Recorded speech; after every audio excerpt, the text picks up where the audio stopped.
Dans le cadre de la Semaine européenne du développement durable, nous nous sommes intéressés aux objectifs de l'ONU pour 2030.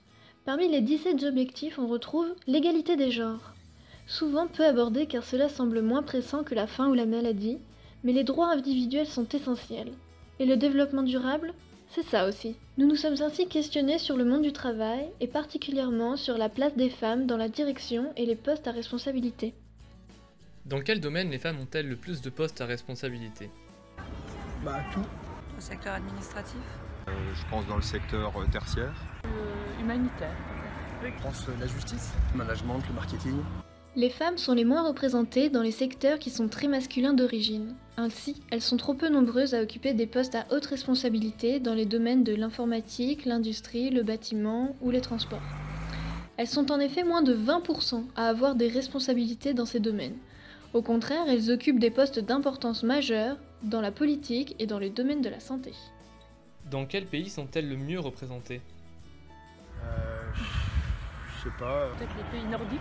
Suède, Norvège. En France, peut-être. Les États-Unis. Je sais pas, États-Unis, au hasard. Dans quel pays sont-elles le moins représentées? Je sais pas, ça. J'ai pas d'idée. Italie, France. En Chine. L'Arabie Saoudite. L'Afghanistan, l'Arabie Saoudite. Les femmes qui occupent le plus les postes à haute responsabilité se trouvent au Laos, en Jamaïque et aux Philippines. En ce qui concerne l'Union européenne, les meilleurs pays en termes de parité vis-à-vis de l'accès à ces postes sont la Lettonie, la Pologne et la Slovénie, puis la Suède. Au contraire, les femmes sont peu représentées dans les postes à haute responsabilité au Luxembourg, aux Pays-Bas et en Grèce.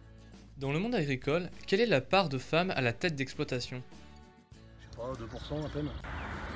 Malheureusement faible. Je sais pas, je dirais 25%. 40, 50%.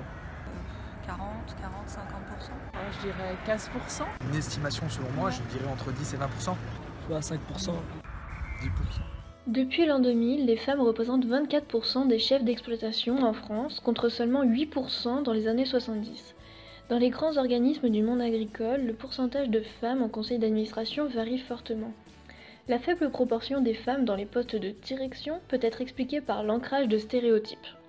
Depuis toujours, la femme est représentée comme la personne devant s'occuper des charges familiales.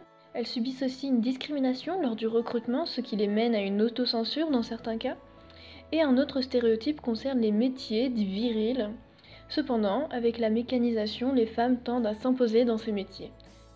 Quelles sont les lois qui permettent une meilleure parité concernant les postes à responsabilité? Il me semble qu'il y a ça depuis peu de temps. Égalité de salaire, peut-être une forme de parité. Mais je pense qu'elles ne sont pas appliquées correctement. Je sais pas, il y a des projets par rapport à ça. C'est une bonne question, on en parle beaucoup. On est censé être dans la parité, en tout cas au niveau légal. Enfin, il y a une loi d'égalité, il me semble. Oui, c'est pas toujours appliqué, mais elles existent. Alors d'ailleurs, je crois que c'est dans les conseils d'administration. Enfin, il y a la parité, mais pas du tout encore établie. Elles doivent normalement respecter l'égalité entre les femmes et les hommes.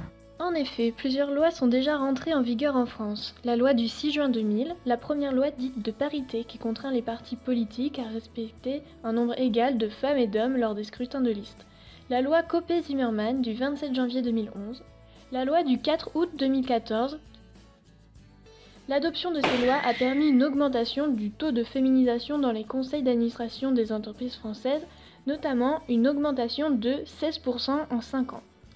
Et en France, il existe un observatoire de la parité créé en 1995 qui permet d'analyser les données d'égalité entre hommes et femmes dans le domaine public, social et économique.